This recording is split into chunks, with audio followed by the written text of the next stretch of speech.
बेटी हूँ, बहन हूँ, माँ हूँ, बीवी हूँ। मैं एक औरत हूँ, मैं सब कुछ हूँ।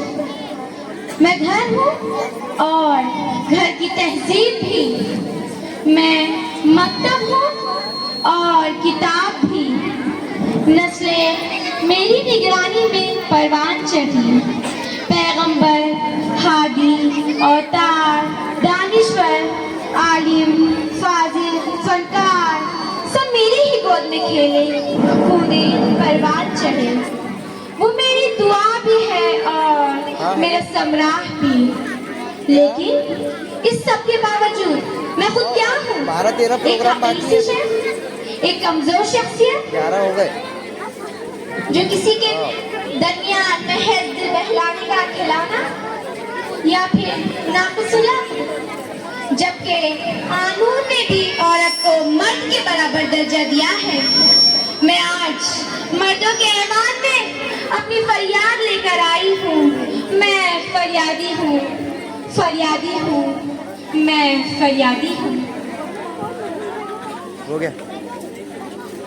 चालू मुकदमे की कार्रवाई शुरू की जाए। Thank you milord. लॉर्ड, कटघरे में खड़ी ये लड़की आज एक ऐसा मुकदमा लेकर हाजिर हुई है जो अपनी नौयत का और आज तक का यकीनन सब पे अनोखा मुकदमा साबित हो सकता है। ये लड़की हमारे समाज के अफराद पर इल्जाम तो आयद कर रही है, लेकिन उन्हें सजा नहीं दिलवाना चाहती। इसका दावा सिर्फ इतना सा है कि इसे काट नहीं दिया गया। लड़की, क्या ये बात दुरुस्त है? जी मिलॉर्ड, ये बिल्कुल दुरुस्त है। मैं अपना हक तो चाहती हूँ, लेकिन अपने माशरे की बेइज्जती नहीं चाहती। तुम ऐसा क्यों चाहती हो? मिलॉर्ड, औरत नाम ही मोहब्बत और एहसार और कुर्बानी का है। मैं अपने माशरे की आबरू भी हूँ और इसकी हिफाजत भी करना चाहती हूँ। क्या तुम्हारा कोई वकील है? जी नहीं मिलॉर्ड, मेरा कोई वकील नहीं है। मैं अपना मुकदमा खुद ही लड़ना चाहूंगी, लिहाजा आप मुझे इसकी इजाजत दें। इजाजत है। Thank you my lord. तो तुम आखिर चाहती क्या हो? अपना हक और इंसाफ। तुम्हारे साथ आखिर क्या नाइंसाफी हुई है? मिलॉर्ड, मैं एक तालीम याफ्ता घराने से ताल्लुक रखती हूँ, जहाँ पर मेरे वालिदैन ने अपने औलाद के दरमियान मोहब्बत के मामले में किसी भी किस्म का फर्क नहीं किया। अगरचे मेरे वालिदैन ने मेरी खातिर अपनी रातों की नींद को हराम किया है, तो वही मेरे वालिद साहब ने भी मेरी परवरिश में किसी भी किस्म की कमी नहीं की। मगर क्या? मुझसे बेइंतहा मोहब्बत करने के बावजूद मेरे साथ मसावियाना सलूक नहीं किया गया। जो सहूलतें मेरे भाई को फराहम हुई, मुझे कभी फराहम नहीं हुई। आज जमाना हर लिहाज से तरक्की की राह पर गामजन है, लेकिन तालीम याफ्ता लोग से लेकर गैर तालीम याफ्ता लोग भी आज लड़की की पैदाइश पर मायूसी का इजहार करते हैं। आखिर क्यों? लॉर्ड, लड़कियों को भी तो तालीम हासिल करने की पूरी आज़ादी है। उन्हें इस बात का पूरा हक दिया जाता है। वो भी तो सरकारी मुख्तलिफ तालीमी पॉलिसियों से फायदा उठा रही है। मिलॉर्ड, मेरे फाजिल वकील साहब ने ये बात बिल्कुल दुरुस्त की कि लड़कियां मुख्तलिफ तालीमी पॉलिसियों से फायदा उठा रही है और आज हुकूमत ने मुख्तलिफ तालीमी इदारे फराहम किए हैं, लेकिन फिर भी मर्द और औरत में फर्क होता है। मिलॉर्ड, आज हुकूमत ने मसावात मर्द और जन का कानून तो नाफिज किया है, लेकिन इस पर कम ही लोग अमल करते हैं। मिलॉर्ड, इस लड़की का ये दावा है कि लड़कियां तमाम तर बंदिशों और पाबंदियों से जुड़ी हुई होती है, जो कि सरासर गलत है। मिलॉर्ड, लड़कों को तो बाहर जाने की आजादी दी जाती है, लेकिन हम लड़कियों को हर बात का पाबंद बनाया जाता है। हम पर मुख्तलिफ किस्म की पाबंदियां आयद कर दी जाती है। आखिर ऐसा क्यों होता है? मिलॉर्ड, लड़कियों को भी तो सैर तफरीह के लिए जाने की पूरी आजादी है। मिलॉर्ड, कुछ लड़के होते हैं जो अपने दोस्त अहबाब के साथ सैर तफरीह के लिए निकल जाते हैं। फोन पर मुख्तलिफ किस्म की सेल्फीज लेते हैं, तो कुछ लड़के ऐसे भी देखने को मिलते हैं जो अपना कीमती वक्त इंटरनेट की दुनिया में सर्फ करते हैं। तब तो माशरे में कुछ नहीं रहता, इन्हें तो हाथों हाथ लिया जाता है। अगर वही कोई लड़की अपनी किसी सहेली के घर चली जाए तो पूरा का पूरा घर परेशान हो जाएगा, हर जगह वाविला मच जाएगा। मैं पूछती हूँ मिलॉर्ड, आखिर ये नाइंसाफी हम लड़कियों के साथ ही क्यों होती है? ये फैसला लेना निहायत पेचीदा होता जा रहा है। लड़कियां हर मैदान में लड़कों के मुकाबलेबाजी लेते जा रहे हैं, तो उन पर पाबंदियां भी नहीं होनी चाहिए।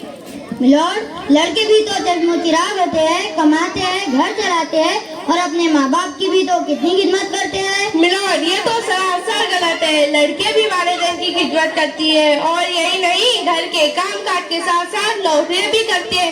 फिर भी जहेज जैसी लानत हमारे समाज से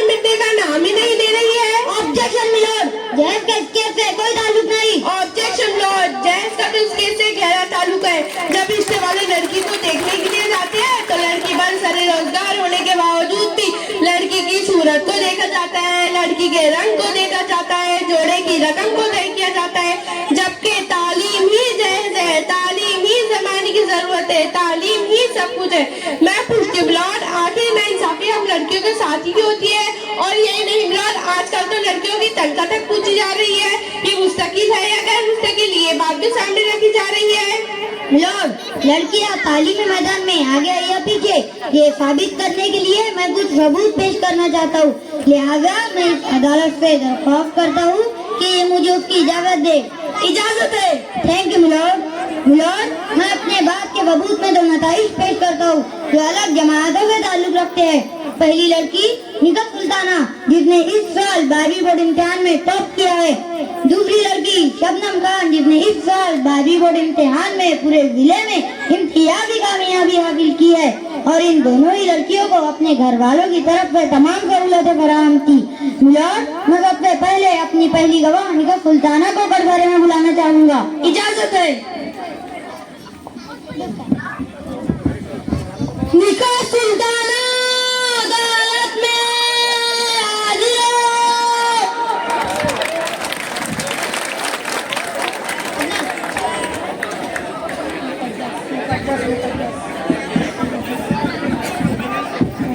इस मुकद्दस किताब पर हाथ रखकर कसम खाइए, जो कुछ कहेंगे सच कहेंगे, सच के सिवा कुछ नहीं कहेंगे। मैं जो कुछ कहूँगी सच कहूँगी, सच के सिवा कुछ नहीं कहूँगी। मिस निकत सुल्ताना, क्या ये बात दुरुस्त है कि आपने इस साल 12वीं बोर्ड इम्तिहान में टॉप किया है? जी हाँ। और ये बात भी सच है कि आपके वालिदैन ने आपको तमाम सहूलतें फराहम करके दी थी? जी बिल्कुल दी थी। मिलोड, इससे तो ये साफ साबित होता है कि हर वालिदैन अपनी औलादों की, वो लड़कियां हो या लड़के, तमाम तो सहूलतें फराहम करके देते हैं। मिलोड, अगर आपकी इजाजत हो तो मैं निकत सुल्ताना से कुछ सवाल पूछ सकती हूँ? इजाजत है। Thank you milord. Miss Nikhat Sultana, आपके वालिद क्या करते हैं? मिस निकत सुल्ताना, क्या मैं जान सकती हूँ आपके वालिद क्या करते हैं? जी मिस निकत सुल्ताना, आपके वालिद क्या करते हैं? जी इस अदालत के सरकारी वकील है। वेरी गुड, यानी कि आप हमारे फाजिल वकील साहब की दुख्तर है। Order order. Miss Nikhat Sultana, जिस साल आपने 12वीं बोर्ड इम्तिहान पास किया था, उस साल आपका और कोई भाई 12वीं बोर्ड इम्तिहान दे रहा था? जी हाँ, मेरा भाई उस वक्त 12वीं बोर्ड का इम्तिहान दे रहा था। आप घर में काम काज में अम्मी का हाथ भी बताती होंगी? मैं बताती हूँ। और आपका भाई? ऑब्जेक्शन मिलोड, बात यहाँ लड़कियों की तालीमी मैदान में आगे या पीछे रहने की है, लड़कों के घरेलू कामकाज में हाथ बढ़ाने की नहीं। Order order. Objection sustain. आप आपकी बात जारी रखिए। Thank you milord. हाँ, तो आपका भाई काम काज में हाथ बढ़ाता था? नहीं, तो फिर वो क्या करता था? वो तो अपनी स्टडी करता था। फिर आप स्टडी कैसे करती थी? पूरे घर का कामकाज करने के बाद मैं पूरी रात तक पढ़ाई करती थी। थैंक यू वेरी मच, आप जा सकती है। मिलोड, मेरे फाजिल वकील साहब जो कि खुद कानून के मुहफ्फिज हैं, इनके घर में लड़कियों के साथ ये सुलूक हो रहा है, तो आम घरों में क्या होता होगा? ऑब्जेक्शन मिलोड, काबिल वकील मेरे पर्सनल मैटर में इंटरफेयर कर रहे हैं, लिहाजा मैं इनसे दरख्वास्त करता हूँ कि ये मेरे आपसी मामलात में दखल अंदाजी ना करे। Order order. आपको ये हिदायत दी जाती है कि आप सरकारी वकील के पर्सनल मैटर में इंटरफेयर ना करें। Sorry milord. Thank you milord. Milord, अब मैं अपनी दूसरी गवाह शबनम खान को कटघरे में बुलाना चाहूँगा। इजाजत है। शबनम खान अदालत में हाजिर हो।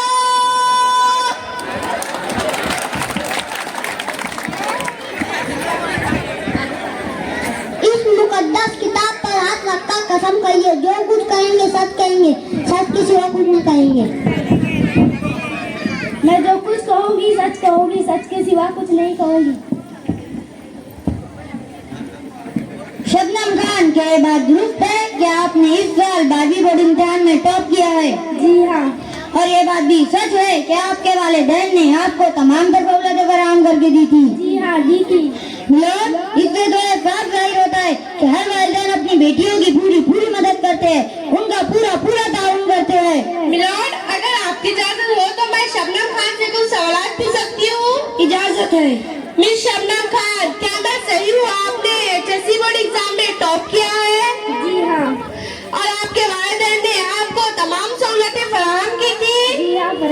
थी। अच्छा, तो आप 12वीं के बाद क्या करना चाहती थी? मैं डॉक्टर बनना चाहती थी, मगर क्या?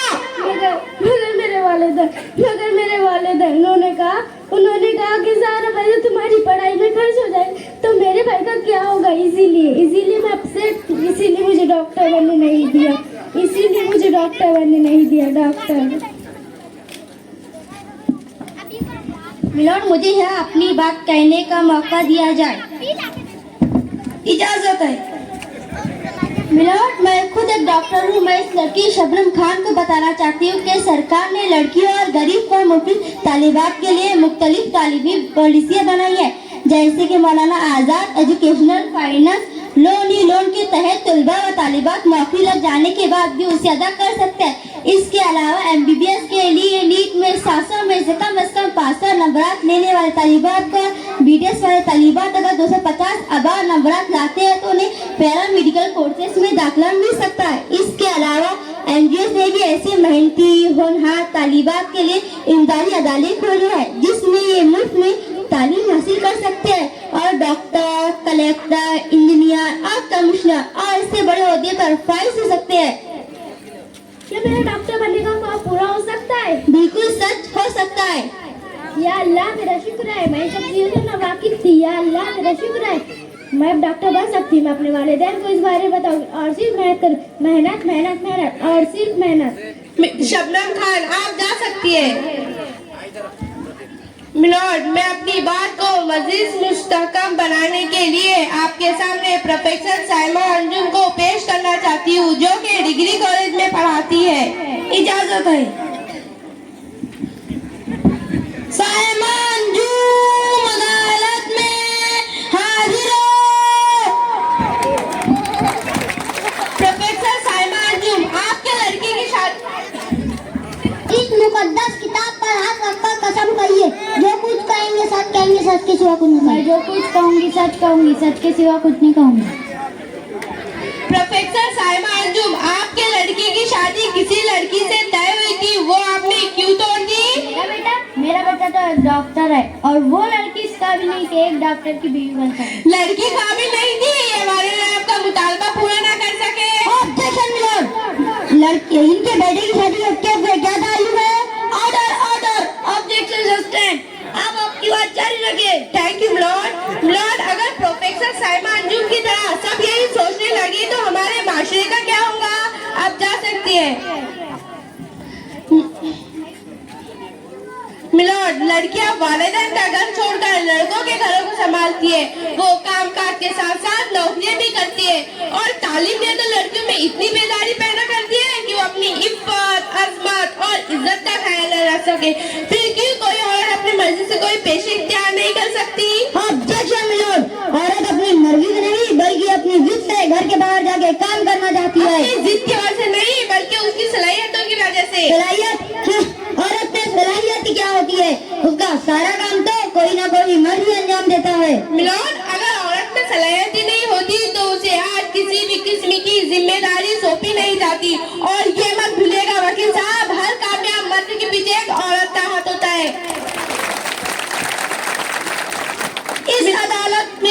इस अदालत में पेश होने वाला मुकदमा यकीनन अपनी नौइयत का अनोखा मुकदमा है। अपने हुकूक के लिए लड़ना हर फर्द का पैदाइशी हक है।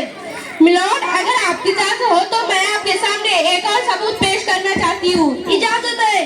कुछ दिन पहले ये खबर तो अखबारों में भी छपी थी, आप लोगों ने तो पढ़ी होगी। ये और वकील साहब आप भी देखिए, ये अखबार, हर अखबार में खबर देखने को मिलती है। मिलोड, हर अखबार में देखिए एक जज साहब ने अपनी खानदान की तमाम जायदाद अपने बेटों के नाम कर दी और बेटियों को इस बात से महरूम रखा। अरे खुद हुकूमत ने भी कानून नाफिज किया है कि लड़कियों को जायदाद में हिस्सा दो, और यही नहीं बल्कि हमारी खुद की शरीयत में भी लड़कियों का हिस्सा लाजमी करार पाया गया है। मैं आप लोगों से पूछती हूँ, आप में से ऐसे कितने लोग हैं जिन्होंने अपनी बेटियों को हिस्सा दिया है? आप में से 10% लोग भी नहीं होंगे जिन्होंने अपनी बेटियों को जायदाद में हिस्सा दिया है। आप में से कोई खड़ा तो हो जाइए या फिर मेरा दावा झूठा साबित कर दे। और वकील साहब, आपने अपनी बेटी को जायदाद में हिस्सा दिया है? बताइए। नहीं ना? फिर क्यों ये नाइंसाफी हो रही है आज और औरतों की इज्जत के साथ खिलवाड़ किया जा रहा है। क्या लड़के जायदाद के लालची होते हैं और लड़कियां खिदमत की? बताइए मुझे। Order order. फिर भी माशरा खामोश है मिलोड, फिर भी माशरा खामोश है। आज कानून तो तमाशा ही बनकर रह गए हैं। मैं आप लोगों से पूछती हूँ मिलोड, आखिर ये नाइंसाफी हम लड़कियों के साथ ही क्यों होती है? आखिर क्यों होती है मिलोड? Order order. इस मुकदमे की बहस दलीलों और गवाहों की रोशनी में यह अदालत इस नतीजे पे पहुंचती है कि ये दुनिया उसी वक्त तरक्की याफ्ता हो सकती है जब उस पर आबाद लड़कियों और औरतों के साथ इंसाफ हो।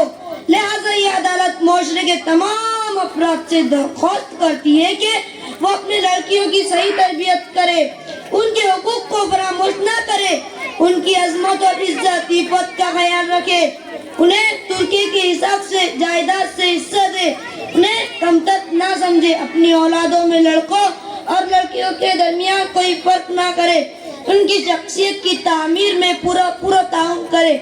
यह अदालत बर्खास्त होती है।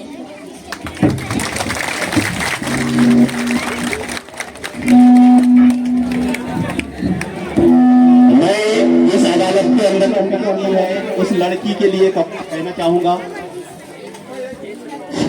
महेश ने अदालत के अंदर बहुत ही अहम मुद्दा उठाया है। उसके लिए एक शेर से मैं उसकी हिम्मत अफजाई करूंगा कि जिसको तूफान से उलझने की हो आदत महवेश, जिसको तूफान से उलझने की हो आदत महवेश, ऐसी कश्ती को समंदर भी दुआ देता है, ऐसी कश्ती को समंदर भी दुआ देता है। वाकई में आपने बहुत ही खूबसूरत अंदाज में ड्रामा पेश किया है और हम तमाम को एक सीख मिली है